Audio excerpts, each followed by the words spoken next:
حي على الفلاح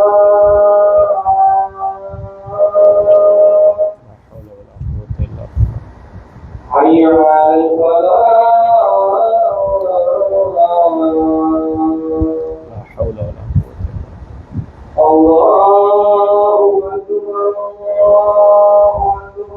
الله أكبر الله أكبر الله أكبر لا إله إلا الله لا إله إلا الله اللهم صل على محمد.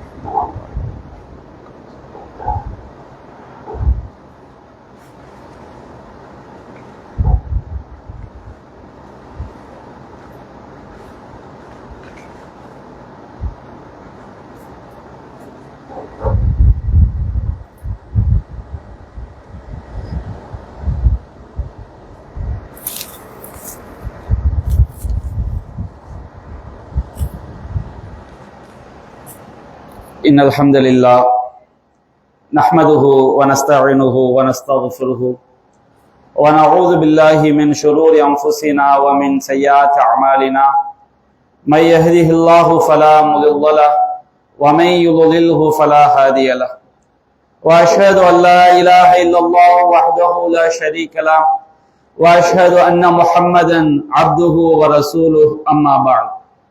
يا أيها الناس اتقوا ربكم الذي خلقكم من نفس واحدة وخلق منها زوجها وبث منهما رجالا كثيرا ونساء واتقوا الله الذي تساءلون به والأرحام إن الله كان عليكم رقيبا. يا أيها الذين آمنوا اتقوا الله حق تقاته ولا تموتن إلا وأنتم مسلمون. يا أيها الذين آمنوا اتقوا الله وقولوا قولا سديدا يصلح لكم أعمالكم ويغفر لكم ذنوبكم ومن يطع الله ورسوله فقد فاز فوزا عظيما. إن أصدق الحديث كتاب الله وخير الهدي هدي محمد وشر الأمور محدثاتها وكل محدثة بدعة وكل بدعة ضلالة وكل ضلالة في النار. அளவிலா அருளாளனும் நிகரிலா பேரன்புடையவனுமாகிய எல்லாம் வல்ல அல்லாஹுவின் திருப்பெயரால் ஆரம்பம் செய்கின்றேன். அன்பிற்குரிய பெரியோர்களே, தாய்மார்களே, சகோதர சகோதரிகளே, நபிகள் நாயகம் ஸல்லல்லாஹு அலைஹி வஸல்லம் அவர்கள் கூறுகின்றார்கள், சஹீஹுல் புகாரியிலே பதிவு செய்யப்பட்டிருக்கிறது, நிஅமத்தானி மக்பூனுன் ஃபீஹிமா கஸீரும் மினன் நாஸ்.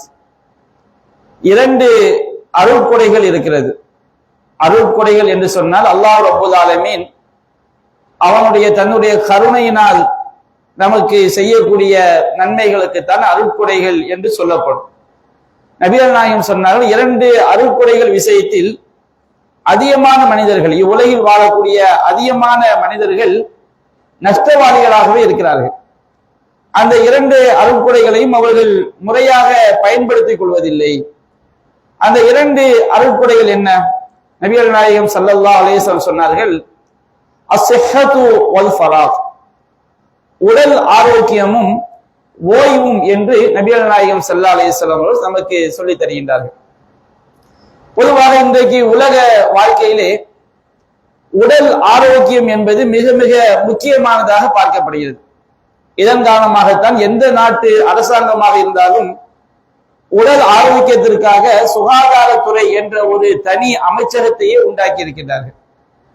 உடல் ஆரோக்கியம் மிக மிக முக்கியமானதாக இருப்பதனால்தான் எல்லா நாடுகளிலும் மருத்துவமனைகள் கட்டப்படுவது மிக முக்கியமானதாக பார்க்கப்படுகிறது. ஒரு ஊருக்கு நாம் குடிபெயர்கிறோம் என்று சொன்னால் அந்த ஊரிலே மருத்துவ வசதி இருக்கிறதா என்று நாம் பார்க்கின்றோம். ஒரு நாடு முன்னேறிய நாடு என்று சொன்னால் மக்களுக்கு எவ்வாறு மருத்துவ வசதி அளிக்கப்படுகிறது என்பதை பொறுத்துதான் அதை மிக சிறந்த நாடு என்று முடிவு செய்கிறார்கள். அப்ப இந்த மனித சமுதாயம் நாம் உடல் ஆரோக்கியத்தை எவ்வளவு முக்கியமாக பார்க்கின்றோம். இன்றைக்கு உடல் ஆரோக்கியத்திற்காக படிக்கக்கூடிய கல்வி, மருத்துவ படிப்பு தான் மிக போட்டி போட்டு அதிகமானோர் படிக்க விரும்பக்கூடிய கல்வியாக இருக்கிறது. அதை படிப்பதற்காகத்தான் மிக கடினமான தேர்வுகள், நீட் போன்ற தேர்வுகளை எல்லாம் சந்தித்து பல்லாண்டுகளாக அதற்கு திரும்ப திரும்ப முயற்சி செய்து எப்படியாவது நாம் மருத்துவ படிப்பை படிக்க வேண்டும் என்று மனிதர்கள் ஆசைப்படுகின்றார்கள். என்ன காரணம்?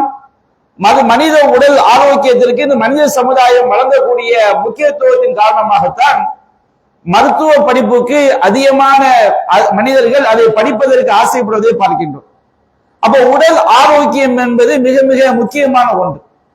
உடல் ஆரோக்கியம் நமது ஆரோக்கியமாக இருக்கும் பொழுது நாம் அந்த ஆரோக்கியத்தை பேணுவதற்குரிய காரியங்களை நாம் செயல்படுவது கிடையாது. ஏனென்று சொன்னால் நபிகள் நாயகம் சொல்லி இருக்கின்றார்கள், அதிகமான மனிதர்கள் 2 அருட்கொடைகள் விஷயத்தில் நஷ்டமாகி விடுகிறார்கள். அவர்கள் ஒன்று ஆரோக்கியம். நமக்கு ஆரோக்கியம் கெட்ட பிறகுதான் அந்த ஆரோக்கியத்துடைய முக்கியத்துவத்தை மனிதர்கள் உணர முடியும். அதிகமாக உணர்கின்றார்கள். ஒருவன் இன்றைக்கு கடுமையான கொரோனா காலகட்டத்திலே நமக்கு அந்த நோய் வந்துவிடக் கூடாது, நமக்கு எதிர்ப்பு சக்தி இருக்கிறதா, நாம் எதை சாப்பிட்டால் ஆரோக்கியமாக இருக்கலாம் என்று ஒட்டுமொத்த உலகத்தில் உள்ள மனிதர்களும் ஆரோக்கியத்திற்காக கவலைப்பட்டதை பார்க்கிறோம். யாருக்காவது சர்க்கரை வியாதி வந்துவிட்டால் அவர் தினந்தோறும் நடைபயிற்சி மேற்கொள்கின்றார், என்னுடைய ஆரோக்கியம் கெட்டுவிடக் கூடாது. ஒருவருக்கு உடலில் கொழுப்பு அதிகரித்து விட்டால் அது தனக்கு ஒரு பாதிப்பை உண்டாக்கிவிடக் கூடாது என்பதற்காக பல்வேறு விதமான முயற்சிகளை அவர் மேற்கொள்கின்றார். ஒரு நோயாளியிடம் சென்று போய் கேட்டால் தான் தெரியும் இந்த ஆரோக்கியம் என்பது எவ்வளவு முக்கியமானது என்பதை அந்த நோயாளி சொல்வார். பள்ளி வாசலுக்கு ஒரே ஒரு வக்திற்காவது ஜும்மாவிற்காவது தொழ வர வேண்டும் என்று நினைப்பார். ஆனால் அவருடைய நோயின் காரணமாக ஆரோக்கியம் இன்மையினால் பள்ளிக்கு கூட தொழ வர முடியாத நிலை, விரும்பிய உணவை சாப்பிட முடியாத நிலை, விரும்பிய இடத்திற்கு செல்ல முடியாத நிலை, இப்படி பல்வேறு விஷயங்கள் ஆரோக்கியம் இல்லாவிட்டால் நாசமாகி விடுவதை பார்க்கின்றோம். நாம் அல்லாஹ்விற்கு கட்டுப்பட்ட அடியார்களாக வாழ்வதற்கு, இறைவன் நமக்கு கட்டளையிட்ட பல்வேறு காரியங்களை செய்வதற்கு ஆரோக்கியம் என்பது மிக மிக முக்கியமானதாகும். இந்த ஆரோக்கியம் என்பது மிகப்பெரிய அருட்கொடையாகும். திருமதியிலே பதிவு செய்யப்பட்டிருக்கிறது, நபிகள் நாயகம் ஸல்லல்லாஹு அலைஹி வஸல்லம் சொன்னார்கள், இன்ன அவ்வளமா யுஸல் அன்ஹு யௌமல் கியாமத்தி அன்-நஈம். மறுமை நாளில் ஒவ்வொரு அடியானுக்கும் முதலாக கேட்கப்படுவது அவனுக்கு வழங்கிய ஆரோக்கியத்தை பற்றி தான். அவனுக்கு வழங்கிய ஆரோக்கியத்தை பற்றித்தான் அவனுக்கு முதலாக கேள்வி கேட்கப்படும். அல்லாஹ் கேட்பான், அலம் நுஸிஹ லக ஜிஸ்மக், உன்னுடைய உடலை நாம் உமக்கு ஆரோக்கியமானதாக நோய் இல்லாததாக உனக்கு நாம் ஆக்கவில்லையா? வ நுர்வீக மின் மாயில் பாரித், உனக்கு குளிர்ந்த தண்ணீரை நான் குடிப்பதற்கு தரவில்லையா? அல்லாஹ் நமக்கு தரக்கூடிய ஒரு மடல் தண்ணீர் கூட அது மிகப்பெரிய ஒரு ஆரோக்கியம். இன்றைக்கு மனித சமுதாயத்துல ஒருவன் உடல் ஆரோக்கியத்தை இழக்கும் பொழுதுதான் செல்வத்தை விட உடல் ஆரோக்கியம் மிக பெரிது என்பதை அவன் உணர்ந்து கொள்ள முடியும். எத்தனையோ பேர் கிட்னி அவங்களுக்கு ஒரு கிட்னி ஃபெயிலியர் ஆகி விடுகிறது, அடுத்த ஒரு மாற்று கிட்னியை பொருத்தணும்னு சொன்னோம்னா பல கோடி ரூபாய் செலவு செய்கிறார்கள். நாம் அன்றாடம் நாம் நார்மலாக சிறுநீர் கழிக்கிறோம் என்று சொன்னால் அவன் விளங்கிக் கொள்ள வேண்டும், அவன் புரிந்து கொள்ள வேண்டும், இந்த ஆரோக்கியம் என்பது பல கோடி ரூபாய்க்கு நிகரான ஒரு மதிப்பை, ஒரு செல்வத்தை அல்லாஹ் நமக்கு தந்திருக்கின்றான். சில நேரங்களில் பல கோடிகளை வைத்திருப்பார்கள், எவ்வளவு கோடிகளை கொட்டி கொடுத்தாலும் ஆரோக்கியத்தை பெற முடியாத நிலையில் இருப்பார்கள். வறுமையில் வாடுவதை விட ஒருவன் செல்வந்தனாக இருப்பதை விட அவனுடைய ஆரோக்கியம் என்பது அல்லாஹ் அவனுக்கு செய்த ஒரு மிகப்பெரிய ஒரு அற்புதம் என்பதை பார்க்கின்றோம். நபிகள் நாயகம் ஸல்லல்லாஹு அலைஹி வஸல்லம் அவர்கள் இந்த உடல் ஆரோக்கியத்தை நாம் நன்றாக பேணிக் கொள்ள வேண்டும். ஏனென்று சொன்னால் நாம் அல்லாஹ்விற்கு கட்டுப்பட்டு வாழ்வதற்கு உடல் ஆரோக்கியம் அவசியம். நாம் அல்லாஹ் தூதர் சொல்லித் தந்த முறைப்படி தொழுவதற்கு ஆரோக்கியம் அவசியம். நாம் அல்லாஹ்வின் தூதர் சொல்லித் தந்த முறைப்படி ஹஜ் செய்வதற்கு, உம்ரா செய்வதற்கு, நோன்பு நோற்பதற்கு எந்த ஒரு அமல் செய்தாலும் ஆரோக்கியம் இல்லாமல் நாம் அமல் செய்ய முடியாது. நபிகள் நாயகம் ஸல்லல்லாஹு அலைஹி வஸல்லம் காலகட்டத்திலே அப்துல்லாஹ் இப்னு அம்ர் இப்னு ஆஸ் என்ற நபி தோழர், நான் காலமெல்லாம் நோன்பு நோற்பேன் என்று அவர் சொல்லும் பொழுது நபிகள் நாயகம் ஸல்லல்லாஹு அலைஹி வஸல்லம் சொன்னார்கள், சும் வஃப்தில், நீ உபரியான நோன்போலை நோக்கவும் செய், நோன்பு நோக்காமலும் இருக்க வேண்டும். கும் வனம், நீ இரவில் நின்று தொழவும் வேண்டும், தூங்கவும் வேண்டும். நபிகள் நாயகம் சொன்னார்கள், ஃபஇன்னலி ஜிஸ்மிக அலைக ஹக்கா, நீ உன்னுடைய உடலுக்கு செய்ய வேண்டிய கடமை இருக்கிறது. ஒவ்வொரு மனிதனும் அவனுடைய உடல் ஆரோக்கியத்தை பேணுவதை மார்க்க கடமையாக கட்டாயமாக இஸ்லாம் ஆக்கியிருக்கிறது. வஇன்னலி ஐனிக அலைக ஹக்கா, நீ உன்னுடைய கண்ணுக்கு செய்ய வேண்டிய கடமை இருக்கிறது. வஇன்னலி ஜௌஜிக அலைக ஹக்கா, நீ உன்னுடைய மனைவிக்கு செய்ய வேண்டிய கடமை இருக்கிறது. அப்ப ஒவ்வொரு ஒரு மூமின் தன்னுடைய உடல் ஆரோக்கியத்துல அவன் கவனமற்றவனாக இருக்கக்கூடாது. நாம் அல்லாஹ்விற்கு கட்டுப்பட்ட மூமின்கள் என்று சொன்னால் இஸ்லாம் சொல்கிறது உன்னுடைய உடலுக்கு செய்ய வேண்டிய கடமை உன்னுடைய ஆரோக்கியத்தை நீ பேணி பாதுகாத்துக் கொள்ள வேண்டும் என்று மார்க்கம் நமக்கு உத்தரவிடுகின்றது. நம்ம இஸ்லாத்துடைய ஏராளமான சட்டங்கள் எடுத்து பாருங்கள். இந்த ஆரோக்கியம் கெட்டுவிடக் கூடாது என்பதற்காகத்தான் ஏராளமான சட்டங்கள். எல்லாவற்றையும் நாம் சொல்வதற்கு பல நாட்கள் தேவைப்படும். இந்த ஜும்மா உரையிலே ஒன்று இரண்டு விஷயங்களை மட்டும் நம்முடைய கவனத்திற்கு நான் கொண்டு வருகின்றேன். அல்லாஹ் ரப்பல் ஆலமீன் திருமறை குர்ஆனில் கூறுகின்றான். 7வது அத்தியாயம் 159வது வசனத்திலே யுஹில்லு லஹும் தய்யிபாத் வ யுஹர்ரிமு அலைஹிமுல் ஹபாயிஸ், இந்த இறை தூதர் உங்களுக்கு பரிசுத்தமானவற்றை அனுமதிக்கின்றார். நான் உங்களுக்கு எவையெல்லாம் கெட்டவைகளோ எவையெல்லாம் தீங்கு தரக்கூடியவைகளோ அவற்றை எல்லாம் தடை செய்கின்றார். எதற்காக? அல்லாஹ் ரப்பல் ஆலமீன் நமக்கு ஹலாலான பரிசுத்தமானவைகளை நமக்கு அனுமதிக்கின்றான். குலூமின் தய்யிபாத்தி மா ரஸக்னாகும், உங்களுக்கு நாம் வழங்கியவற்றில் பரிசுத்தமானவற்றை உண்ணுங்கள் என்று அல்லாஹ் ஏன் கூறுகின்றான்?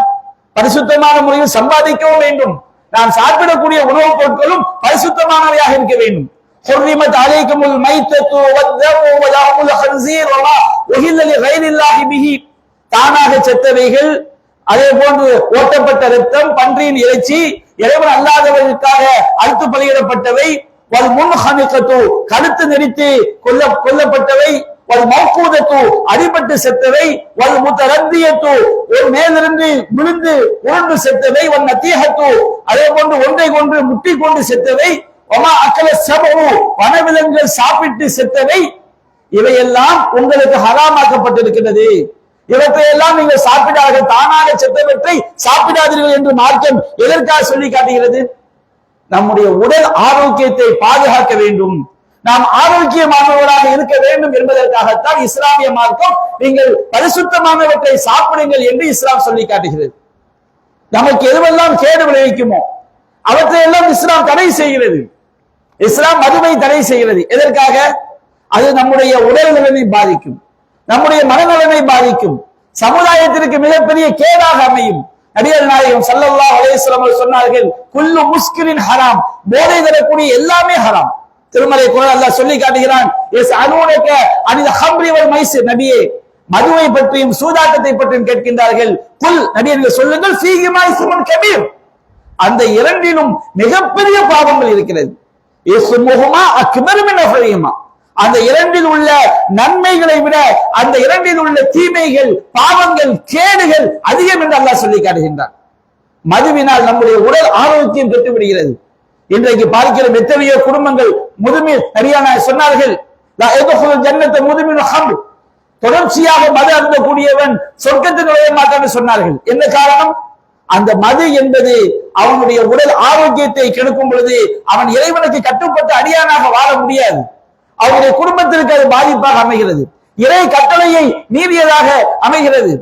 அப்ப இஸ்லாமிய நம்முடைய மார்க்கம் நம்முடைய ஆரோக்கியத்தின் மீது கவனம் செலுத்துவதனால்தான் நமக்கு எதெல்லாம் உடல் ஆரோக்கியத்தை பாதிக்குமோ அவை அனைத்தையுமே தடை செய்கிறது. நபிகள் நாயகம் ஸல்லல்லாஹு அலைஹி வஸல்லம் அவங்க சொல்லி காட்டுறாங்க, நாம திருமறை குர்ஆன் அல்லாஹ் குறிப்பிடுகின்றான், நாம் உண்ணக்கூடிய உணவுகள்ல வரம்பு மீறக்கூடாது. திருமலை குர்ஆன் அல்லாஹ் சொல்லி காட்டுகிறான். 7வது அத்தியாயம் 37வது வசனத்தில் அல்லாஹ் கூறுகின்றான், குலு, நீங்கள் நன்றாக சாப்பிடுங்கள், வஷ்ரபு நன்றாக குடியுங்கள், வலா துஸ்ரிஃபு வரம்பு மீறி விடாதீர்கள். ஒரு உணவை கொண்டு போய் குப்பையில கொண்டால் வரம்பு மீறுறதுதான், வீண் விரயம் செய்வதுதான். அதே போன்று நாம் உண்ணக்கூடிய உணவுல வரம்பு மீறும் பொழுது, வரம்பு மீறி ஒருவர் சாப்பிடும் போது, ஒருவர் இறைச்சியையே சாப்பிட்டுக் கொண்டே இருக்கிறார், அவர் வரம்பு மீறினால் அது அவர் உடலுக்கு பெரும் பேராபத்தாக வந்து முடியும். ஒருவர் அதிகம் இனிப்பையே சாப்பிட்டுக் கொண்டிருக்கிறார், ஒரு காலத்தில் அது அவருக்கு சர்க்கரை வியாதி ஏற்படுத்தி அது அவருக்கு பேராபத்தாக முடியும். நமக்கு அனுமதிக்கப்பட்ட உணவாக இருந்தாலும் அதை நீங்க வரம்பு மீறாதீங்க. நபிகள் நாயகம் ஸல்லல்லாஹு அலைஹி வஸல்லம் சொல்லி காட்டுறாங்க, இப்னு ஹிப்பானில் பதிவு செய்யப்பட்டிருக்கிறது, மாமல ஆதமியுன் விஆன் ஷர்ரமின் பத்ன், மனிதன் நிரப்பக்கூடிய பாத்திரங்களிலேயே மிக கெட்ட பாத்திரம் வயிறு தான். நபிகள் சொல்லி காட்டுறாங்க, நம்ம ஒரு பாத்திரம் நிறைய தண்ணி முடிச்சு வச்சா நிரம்பினா பிரச்சனை கிடையாது, ஒரு பாத்திரம் நிறைய காசை நிரப்பி வச்சா பிரச்சனை கிடையாது, அதுவும் கெட்டதுதான் சில நேரங்கள்ல. ஆனால் மனிதன் நிரப்பக்கூடிய பாத்திரங்களிலேயே மிக கெட்ட பாத்திரம் வயல். வயலை பல வகையான உணவுகளால் நிரம்ப நிரம்ப சாப்பிடும் போது நமக்கு அது நோயை ஏற்படுத்தி விடுகிறது, உடல் ஆரோக்கியத்தை கெடுத்து விடுகிறது. நபிகள் நாயகம் ஸல்லல்லாஹு அலைஹி சொன்னார்கள், ஹஸ்புக இப்ன ஆதம் யுகைமாத்துன் யுகைம்ன சுல்பக், மனிதனே, உன்னுடைய முதுகந்தண்டை முதுகெலும்பை நேராக வைக்கக்கூடிய அளவுக்கு சாப்பாடு உனக்கு போதுமானது. நம்ம எந்த அளவுக்கு சாப்பிட்டா போதும்?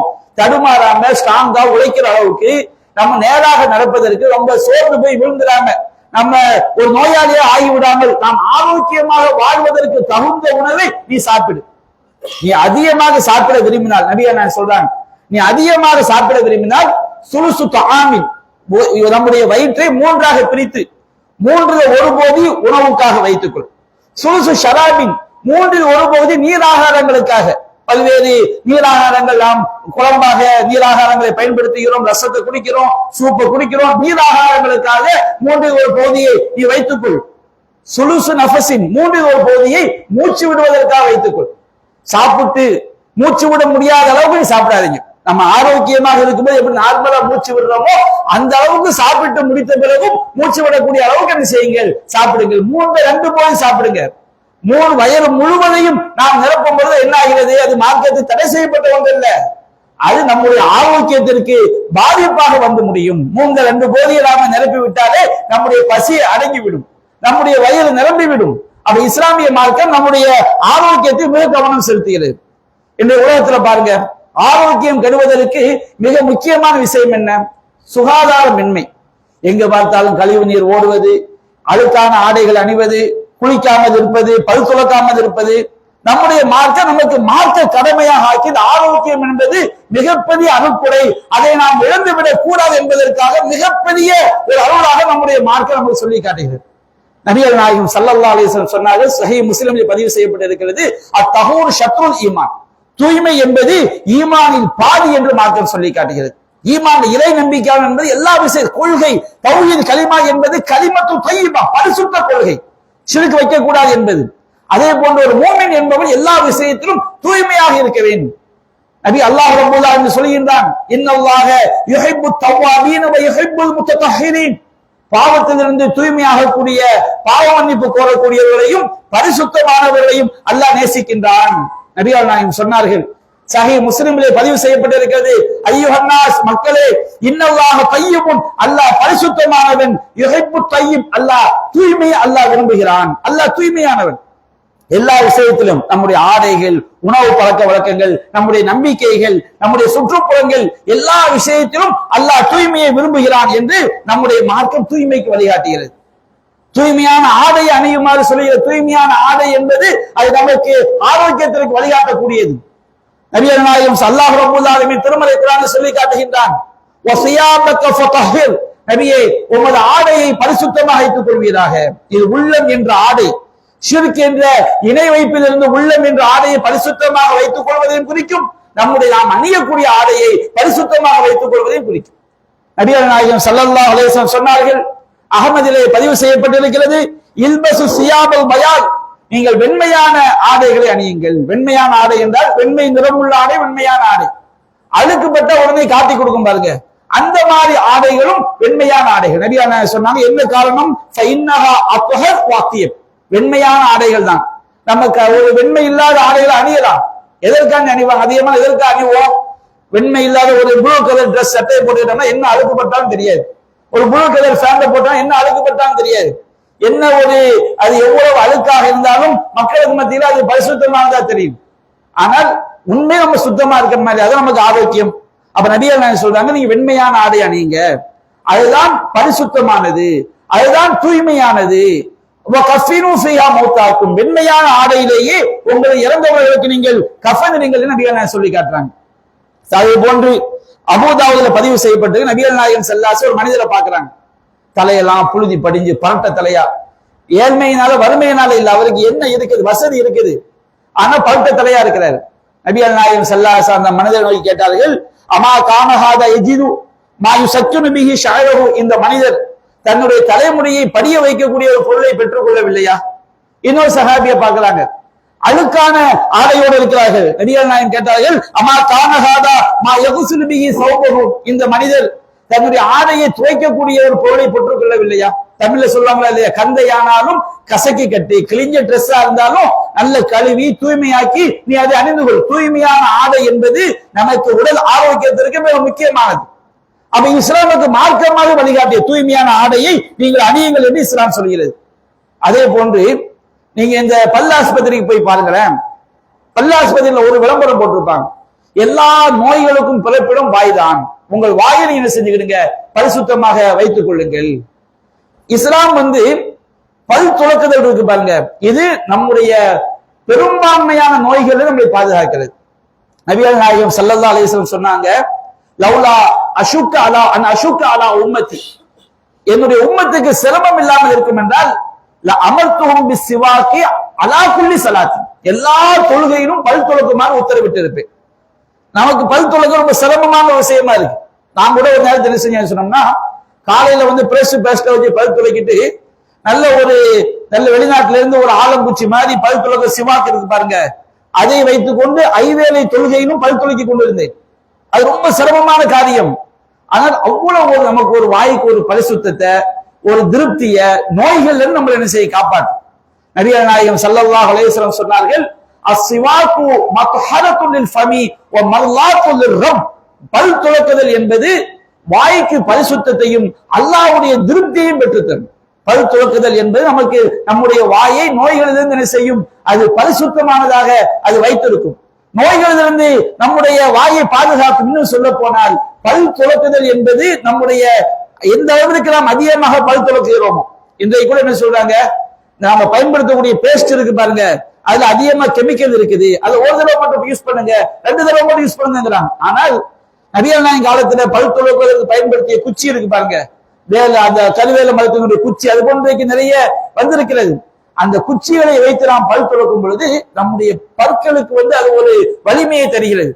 நமக்கு மிகச் சிறந்த கிருமிகள் இருந்து பாதுகாப்பை தருகிற நவீன விஞ்ஞானம் சொல்லி காட்டுகிறது. தமிழ்ல கூட சொல்லுவாங்க, ஆகும் வேலும் பல்லுக்குள்ளியும் சொல்லுவாங்க.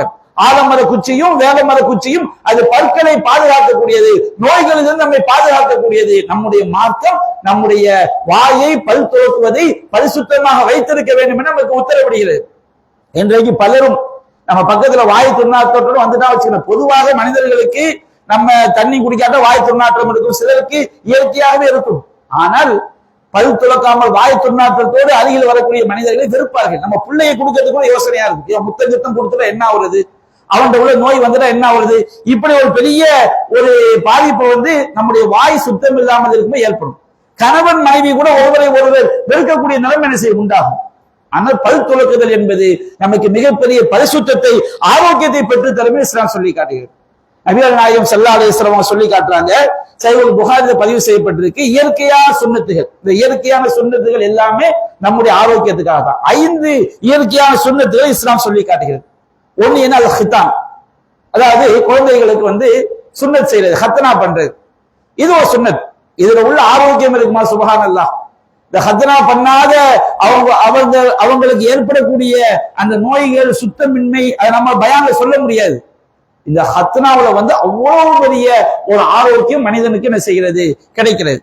அடுத்து நபிகள் நாயகம் சொல்றாங்க, அவள் இஸ்திஹ்தாத், மர்மஸ்தானத்தை சுற்றியுள்ள ரோமங்களை அகற்றுவது. ஆணாக இருந்தாலும் பெண்ணாக இருந்தாலும் அதிகபட்சம் 40 நாள், வாரம் அவங்க அந்த பகுதியை தூய்மைப்படுத்தினாலும் சிறந்தது.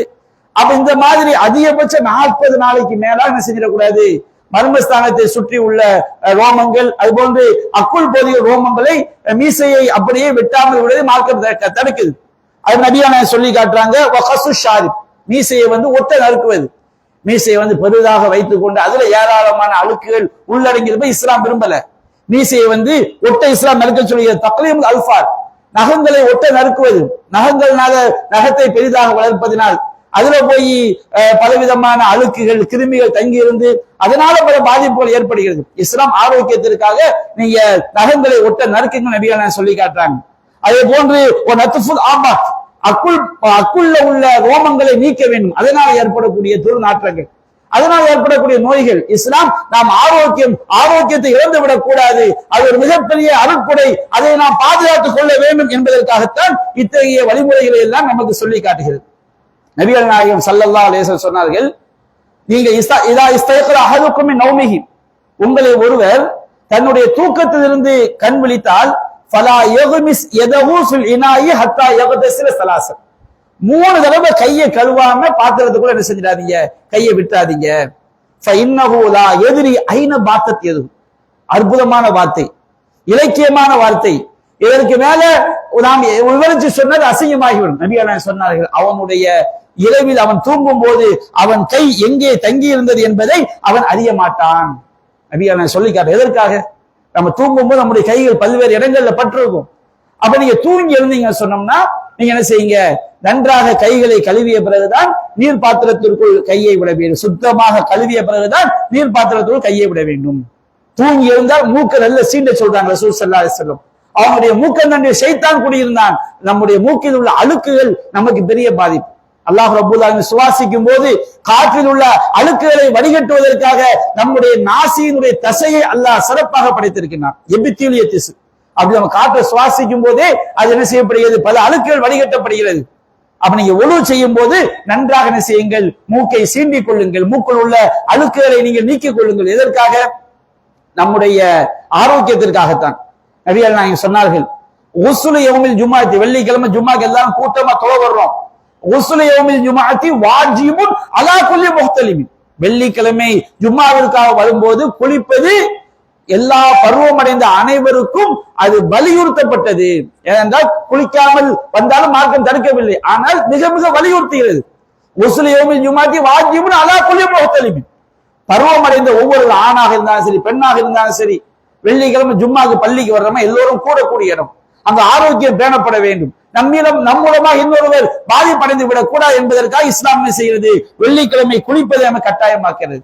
அதே போன்று கொள்ளை நோய்கள், நம்ம ஒரு ஊர்ல நம்ம கேள்விப்படுறோம், நபியா சொல்லி காட்டுறாங்க, இதா சமயத்தும்பி தாவூன் அவுன், ஒரு ஊர்ல தாவூன் கொள்ளை நோய் இருப்பதாக கேள்விப்படுறோம். கொரோனா மாதிரி காதலா மாதிரி மக்கள் தான் கூட்டமா செத்து விடக்கூடிய நோய் வந்துட்டு வச்சுக்கிடுங்க. நீங்க அந்த ஊருக்குள்ள ஃபலா ததுகுலுஹா, அந்த ஊருக்குள் நுழையாதீர்கள். அதே போல சொல்றாங்க, இதா வகாபி அர்லின் அன்தும் பிஹா, நீங்க இருக்கக்கூடிய ஊர்ல அது போன்று கொள்ளை நோய் வந்து விட்டால் ஃபலா தஹ்ருஜு மின்ஹா, இதிலிருந்து நீங்க என்ன செய்யாதீங்க, வெளியேறாதீங்க. நம்ம ஒரு ஊர்ல இருக்கும்போது அந்த ஊர்ல நோய் வந்து விட்டால் வெளியேறும் போது அல்லாஹ்வுடைய நாட்டப்படி இன்னும் பல மக்கள் பாதிக்கப்படலாம். ஒரு ஊர்ல நோய் இருக்கும் போது நாம் முன்னெச்சரிக்கை இல்லாமல் அந்த ஊருக்குள் சென்றால் நமக்கு நோய் வந்து விடலாம். அல்லாஹ் நாட்டப்படிதான் வரும். ஆனால் இஸ்லாம் தற்காப்பு நடவடிக்கையை, முன்னெச்சரிக்கை நடவடிக்கை சொல்லி காட்டுகிறது. அவன் நபிகள் சொன்னார்கள், லா யபூலன்ன அஹதுக்கும் ஃபில் மாஇ தாயிமி அல்லதி லா யஜ்ரி, உங்களை ஒருவர் ஓடாமல் தேங்கி கிடக்கக்கூடிய தண்ணீர் சிறுநீர் கழித்து விட்டு சும்ம யக்தஸிலு ஃபீஹி, அதிலே அவர் குளிக்க வேண்டாம். ஓடாம தேங்கி கிடக்க தண்ணி ஒரு ஆறு அடிச்சு போதும்னு வச்சுக்கிறீங்க, அதுல ஒருவர் சிறுநீர் கழித்து விட்டாலும் அது ஒரு பெரிய பாதிப்பை உண்டாக்காது, அது சுத்தமாகிவிடும். தேங்கி கிடக்கக்கூடிய தண்ணீர்ல நீங்க சிறுநீர் கழித்து விட்டு அதுல நீங்க என்ன செய்யாதீங்க, குளிக்காதீங்க. எதற்காக நபிகள் சொல்கிறார்கள்? அது நமக்கு பாதிப்பு ஏற்படுத்திவிடும் என்பதற்காகத்தான் சொல்லி காட்டுறாங்க. அதே போன்று நபிகள் சொன்னார்கள், இதா பால அஹதுக்கும், உங்களை ஒரு சிறுநீர் கழித்தால் ஃபலா யஹுதன்ன ஸக்கரஹு பியமீனிஹி வலா யஸ்தஜி பியமீனி, தன்னுடைய வலது கரத்தால் தன்னுடைய மர்மஸ்தானத்தை அவர் தொட வேண்டாம், தன்னுடைய வலது கரத்தால் அவர் கழிவை சுத்தம் செய்ய வேண்டாம். என்ன காரணம்? வலது கரம் நம்ம சாப்பிடுவதற்கு பயன்படுத்துறோம், பல்வேறு ஒருவரை சந்திக்கும் போது முசாபா செய்ய பயன்படுத்துகிறோம். வலது கரத்தால் நம்ம சிறுநீர் கழிக்கும் போது ஒரு தொட்டு சிறுநீர் பட்டு விட்டால் அதை நாம் சரியாக கழுவவில்லை என்றால், அதே போன்று வலது கரத்தால் மலஞ்சலத்தை சுத்தம் செய்யும் போது அது மிகப்பெரிய சுகாதார கேடுக்கு வழிவகுக்கும். நபிகள் சொன்னார்கள், நீங்கள் குடிக்கும் பொழுது அந்த குடிக்கக்கூடிய நீர் பாத்திரத்தில் நீங்கள் மூச்சு விடாதீர்கள். குடிக்கும் போது நீர் மூச்சு விடாது. நம்ம இந்த நவீன விஞ்ஞானம் சொல்கிறது, மூச்சுல ஏராளமான என்ன செய்கிறது, கிருமிகள் இருக்கிறது. அப்ப நபிகள் ஸல்லல்லாஹு அலைஹி வஸல்லம் பாத்திரத்துக்கு வெளியே மூச்சு விட்டு இருக்காங்க. நீங்க குடிக்கும் பொழுது பாத்திரத்திலே மூச்சு விடாதீர்கள், இஸ்லாம் தடுக்கிறது. எதற்காக? நாம் ஆரோக்கியமாக வாழ வேண்டும் என்பதற்காக இதையெல்லாம் சொல்லி காட்டுகிறது. இறுதியாக ஒரே ஒரு செய்தியை மட்டும் சொல்லிக் கொண்டு என்னுடைய உரைக்கு நான் நிறைவுக்கு வந்து விடுகிறேன். நபிகள் நாயகம் ஸல்லல்லாஹு அலைஹி சொன்னார்கள், இத்தகூல ஆனைனி, சாபத்தை ஏற்படுத்தக்கூடிய இரண்டு விஷயங்களை அஞ்சிக் கொள்ளுங்கள். சஹாபாக்கள் கேட்டார், அல்லாஹ் என்பதிலே சாபத்தை ஏற்படுத்தக்கூடிய அந்த ரெண்டு விஷயங்கள் என்ன? நபிகள் நாயகம் சொன்னார்கள், அல்லதி யதஹல்லா ஃபி தரீகின் நாஸ் அவ் ஃபி லில்லிஹிம், மக்கள் நடமாடக்கூடிய பாதைகளிலும் அதில் ஒழுங்கக்கூடிய இடங்களிலும் மலம் ஜலம் கழிப்பது. இன்னைக்கு பாருங்க, அரசாங்கம் எல்லா கிராமங்களிலும் விளம்பரம் பண்ணி வச்சிருக்கிறான், கழிவறை இல்லாத வீட்டுக்கு நாங்க பொன் தர மாட்டோம், கழிவறை இல்லாத வீட்டுல மாப்பிள்ளை எடுக்க மாட்டோம். என்னன்னு கேட்டீங்கன்னா, இந்த சுகாதார சீர்கேடு, பொது வெளியில மலஞ்சலம் கழிப்பது, பொது வெளியில எச்சி தும்முழுவது, மக்கள் நடமாடக்கூடிய பஸ் ஸ்டாண்ட்ல எல்லாம் போய் பார்த்தீங்கன்னா சுப்ஹானல்லாஹ், மக்கள் நிழலுக்காக ஒதுங்கக்கூடிய நிழல் குறைகள்ல சளியை துப்பி வச்சிருப்பாங்க. நபிகள் நாயகம் சொன்னார்கள், கஃபார், அதாவது அல் ஃபுசாக்கு ஃபில் மஸ்ஜித் ஹத்தியத்துன், பள்ளிவாசல் உமிழ்வது பாவம். கஃபாரத்துஹா தஃபனுஹா, அதனுடைய பரிகாரம் அதை புதைப்பது. சளியை புதைக்கிறதே தான் பரிகாரம். சில சைக்கிள்ல போய்கிட்டே இருப்பாரு, காணி பின்னாடி ஆள் வர தெரிய துப்பிட்டு போவாங்க. அதே போல ஒரு வாகனங்கள்ல போகும்போது என்ன செய்வாங்க, மூக்க சீண்டிட்டு போவாங்க. பின்னாடி நூற்றுக்கணக்கான மக்கள் வந்துகிட்டு இருப்பாங்க. வந்துகிட்டு இருக்கும்போது மூக்க சீண்டு நபிகள் சொல்லி காட்டுறாங்க, நான் பள்ளிவாசல தொழும் போது, மக்களோடு தொழும் போது நீங்க காலுக்கு கீழே, அன்றைய மண் தரையை தொழுதாங்க, காலுக்கு கீழே துப்பி என்ன செய்ய, மண்ணை வச்சு புதைச்சிருங்க. அதுதான் பரிகாரம். இது நடைமுறை வாழ்க்கை நாம் பின்பற்ற வேண்டும். எதற்காக? இந்த மாதிரி காரியங்களால் மக்களுக்கு பாதிப்பு வந்து விடக்கூடாது என்பதற்காக. பொது வெளியில மலம் கழிச்சு வச்சு சபிச்சுட்டு போவோம், நாசமா போறவன் இந்த மாதிரி இந்த நாசமாக்கி இருக்கான. ஒரு நிழல் குடையில ஒண்ணுக்கு போய் வச்சிருப்பாங்க, சளியை துப்பி வச்சிருப்பாங்க. ஒரு பள்ளிவாசல்ல சளியை துப்பி வச்சிருப்பாங்க, யாரும் கிளீன் பண்ண மாட்டாங்க, சபிப்பாங்க, திட்டுவாங்க. நமக்கு அது சாபம் தகுதியானதாக மாறிவிடும். நாம தான் ஏமாந்து அநியாயத்தை பண்ணி வச்சிருக்கிறானோ அது சரியா அவனுக்கு அது சாபம் ஏற்படக்கூடியதாக ஆகிவிடும். அப்ப இஸ்லாம் எல்லா விதத்திலும், நான் ஒரு சில செய்திகளைத்தான் உங்களிடம் எடுத்து வைத்திருக்கின்றேன். ஆரோக்கியம் என்பது மிகப்பெரிய அருட்குறை. நம்முடைய இஸ்லாமிய மார்க்கம் ஆரோக்கியத்திற்கு மிக மிக மிக முக்கியத்துவம் கொடுக்கிறது. நாம் ஆரோக்கியத்தை இழக்கும் பொழுதுதான் அதனுடைய அருமை நமக்கு தெரிய வருகிறது. எனவே நாம் அன்றாடம் நமக்கு ஆரோக்கியமாக அல்லாஹ் தரும் பொழுதே ஆரோக்கியத்தை மேற்கொள்ளக்கூடிய வழிமுறைகளை, இஸ்லாம் சொல்லக்கூடிய வழிமுறையை நாம் மேற்கொள்ள வேண்டும். ஒட்டுமொத்தமாக சொல்வதென்றால் அல்லாஹ்வும் அல்லாஹ்வுடைய தூதரும் சொன்னபடி வாழக்கூடிய வாழ்க்கை தான் நமக்கு ஆரோக்கியம். அதுதான் நிம்மதி, அதுதான் இம்மையிலும் மறுமையிலும் நமக்கு வெற்றியை தரும். அப்படிப்பட்ட குர்ஆன் சுன்னாவிற்கு கட்டுப்பட்டு வாழக்கூடிய நன்மக்களாக அல்லாஹ் நம் அனைவரையும் ஆக்கி அருள் புரிவானாக. வாஹிரு தஅவானா அல்ஹம்துலில்லாஹி ரப்பில் ஆலமீன்.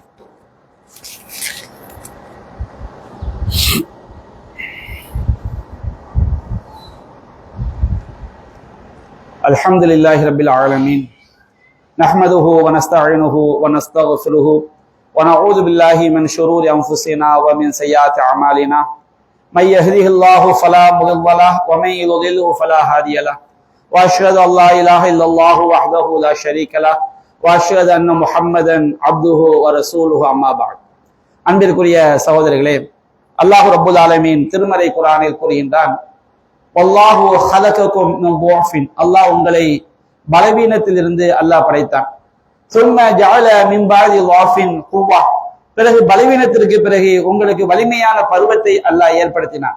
இளமை பருவம் என்பது அது வலிமையான பருவம். பிறகு அந்த வலிமையான பருவத்திற்கு பிறகு நீங்கள் பலவீனமான முதுமை பருவத்தை நோக்கி நீங்கள் செல்கின்றீர்கள்.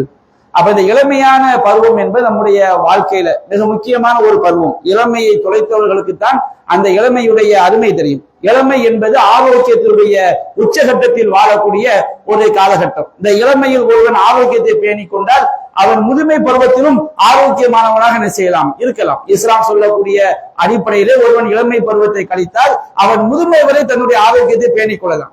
இளமை பருவத்துல பீடி சிகரெட் பிடிச்சு, கஞ்சா பிடிச்சு, மதுவில சீரழிஞ்சு, சேரக்கூடாத நண்பர்களோடு சேர்ந்து சரியான கொள்கை இல்லாமல் ஒருவன் தட்டடைந்தால் முதுமை பருவத்தில் அதற்கான விளைவை, மறுமையில் அதற்கான விளைவை அவன் சந்திப்பான். அப்ப இளமை பருவம் என்பது மன ரீதியாகவும் உடல் ரீதியாகவும் நம்மை ஆரோக்கியப்படுத்திக் கொள்ளக்கூடிய ஒரு காலகட்டம். அந்த இளைஞர்களை நெறிப்படுத்த வேண்டும் என்பதற்காகத்தான் நம்முடைய ஜமாத் இளைஞர்களுக்காக ஒரு 4 மாத செயல் திட்டத்தை அறிவித்திருக்கிறது. அப்ப அந்த அடிப்படையில் இன்ஷா அல்லாஹ் வரக்கூடிய ஞாயிற்றுக்கிழமை கிளை 1 வைத்து, அறந்தாங்கி கிளை 1 வைத்து காலை 9 மணி அளவில் இளைஞர்களுக்கான தர்பியா நடைபெறவிருக்கிறது. இந்த தர்பியாவிலே நாம் இளைஞர்களை அதிக அளவில் பங்குபெற செய்ய வேண்டும். நாமும் இந்த தர்பியாவிலே கலந்து கொள்ள வேண்டும். இரண்டாவது, இன்ஷா அல்லாஹ் நாம் குர்ஆன் சொன்ன அடிப்படையில் நம்முடைய ஒவ்வொரு செயல்பாட்டையும் அமைத்துக் கொள்ளும் பொழுதுதான் மறுமையில் வெற்றி பெற முடியும். நபிகள் நாயகம் சொன்னார்கள், மன் அமில அமலன் ஃபலைஸ அலைஹி அம்ருனா ஃபஹுவ ரத்துன், யார் நாம் கட்டளையிடாத காரியத்தை செய்கிறாரோ அது அல்லாஹ்விடம் மறுக்கப்படும் என்று சொன்னார்கள். இன்றைக்கு நம்முடைய முஸ்லிம்களுக்கு மத்தியிலே ஒருவர் மரணித்து விட்டால் அவருக்கு எவ்வாறு ஜனாசா குளிப்பாட்ட வேண்டும், இறந்தவருக்கு செய்ய வேண்டிய கடமைகள் என்ன என்பதை குர்ஆன் சொல்லி காட்டுகிறது. ஆனா அதன்படி எவ்வாறு இறந்த ஜனாசாவை குளிப்பாட்ட வேண்டும், இறந்தவருக்கு செய்ய வேண்டிய கடமைகள் என்ன என்பதை அறியாத அதிகமான முஸ்லிம்கள் இருக்கிறார்கள். அவர்கள் ஏராளமான பித்ஆவான விஷயங்களை உண்டாக்கி இறந்தவருக்கு ஜனாசா குளிப்பாட்ட பேர் செய்யறாங்க. அப்ப இதுவெல்லாம் நமக்கு அந்த செயலுக்கு நன்மையை பெற்றுத்தர மார்க்க அடிப்படையில் அல்லாஹும் அல்லாஹ்வுடைய தூதரும் எப்படி சொல்லி தந்தார்களோ அப்படி செய்தால்தான் அதற்கான கூலி நமக்கு மறுமையில் கிடைக்கும். அதுதான் இறந்தவர்களுக்கு நாம் செய்ய வேண்டிய சரியான கடமையாகவும் அது என்ன செய்யும் ஆகும். அந்த அடிப்படையில் எவ்வாறு மரணித்தவர்களுக்கு ஜனாசா குளிப்பாட்டக்கூடிய முறை எப்படி என்பதை இன்று அசல் தொழுகைக்கு பிறகு நம்முடைய இந்த மர்கஸில் வைத்து நிகழ்ச்சி நடைபெறவிருக்கிறது. அதற்கு முன்பாக மரணத்தை மறந்த மனிதன் என்ற தலைப்பில் உரையும் ஆற்றப்படவிருக்கிறது. ஆகவே இந்த உரையிலும் அதை தொடர்ந்து ஜனாசா குளிப்பாட்டக்கூடிய அந்த பயிற்சியிலும் நாம் திரளாக கலந்து கொள்ள வேண்டும் என்று கூறி என்னுடைய உரையை நான் நிறைவு செய்கின்றேன். வாஹத அவானா அல்ஹம்துலில்லாஹி ரப்பில் ஆலமீன். அஸ்ஸலாமு அலைக்கும் வரஹ்மத்துல்லாஹி வபரகாத்துஹு.